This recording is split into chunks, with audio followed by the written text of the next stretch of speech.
Okay, so a quick update. As you can see, we've now got electricity, which is very, very good. We've got some nice strip lights in, the lighting is good, and we can work here any time of the day without the annoying and noisy generator. So a quick update of the car. We did a lot last weekend when Kai was over. So I'll start at the back. So if you remember, there was a bit of a problem with the suspension fitting at the back. With a big hammer, we've managed to make the space, as you can probably see. It's sort of bent out a bit, but we're pretty convinced it's strong enough, or at least as strong as it was. So that's going to save a major job with cutting this whole section out and you know, sort of changing the brackets on the inside and then re-welding it. So that's a really good thing. Up to the front of the car, got the whole cooling system sorted out. That was partly welding on these brackets here and here, and getting the radiator attached and all in position, also the fan all in position as well, so that's all good. The only thing is I realised that I might need to get some rubber sort of grommets or something for the radiator because of the vibrations, so that's something there.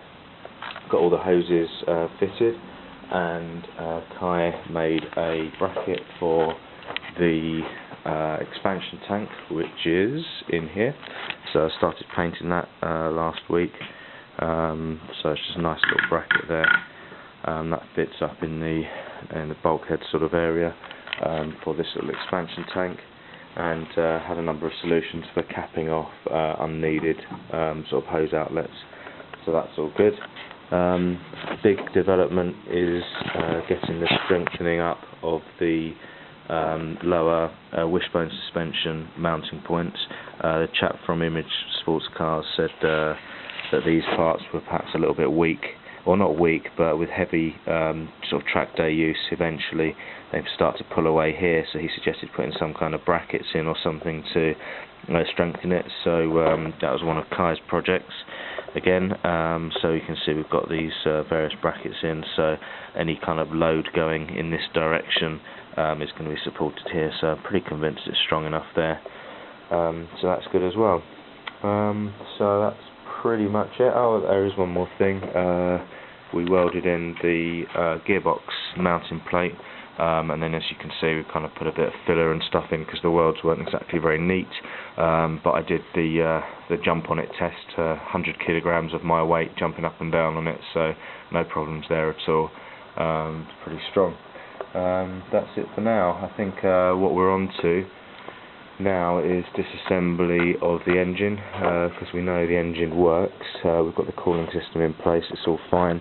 So I'm basically disassembling.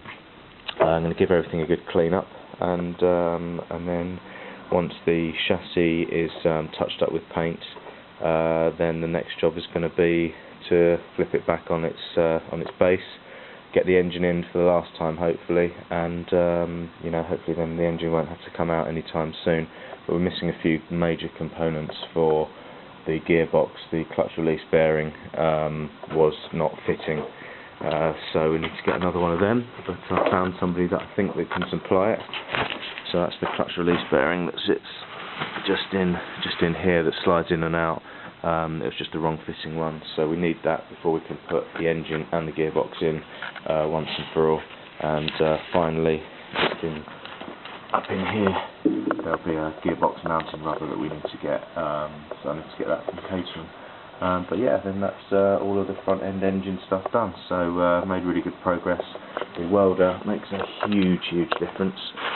That's the bad boy under here, so it's great fun, and can make a lot of new things, including the pedal box, which is one of the next projects.